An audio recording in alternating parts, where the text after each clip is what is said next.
Βρισκόμαστε στο stand της εταιρείας Morris Events, μιας φρέσκιας πρότασης στον χώρο της διοργάνωσης του γάμου αλλά και της βάπτισης. Πάμε όμως να μιλήσουμε με την υπεύθυνη, την κυρία Μόρι Βάγια.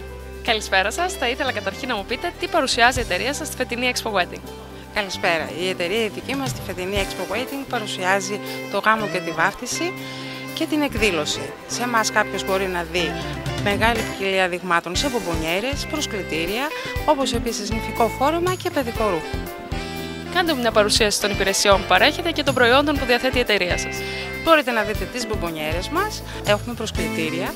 Ενδεικτικά έχουμε φέρει ένα μικρό αριθμό στην έκθεση. Μπορεί όποιος επιθυμεί να έρθει από το κατάστημα ή να επισκεφτεί και το ηλεκτρονικό μας κατάστημα www.morrispavlaevent.gr για να ενημερωθεί καλύτερα για τα προϊόντα και τις υπηρεσίες μας. Τι θεωρείτε ότι είναι αυτό το οποίο σας διαφοροποιεί σε σχέση με τους υπόλοιπους εκθέτες του κλάδου σας? Ότι υπάρχει ηλεκτρονικό κατάστημα, έτσι μπορεί οποιοδήποτε να μπει ανά πάσα ώρα και στιγμή ξεκούραστα από το σπίτι του και να δει ξανά τα δείγματα.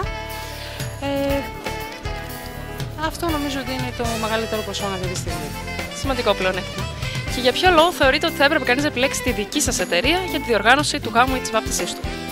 Γιατί αγαπάμε πάρα πολύ αυτό που κάνουμε. Και αυτό πολύ σημαντικό λοιπόν. Σας ευχαριστώ πάρα πολύ. Εγώ σας ευχαριστώ. Αξίζει πραγματικά να γνωρίσετε τα προϊόντα της εταιρείας Morris Events.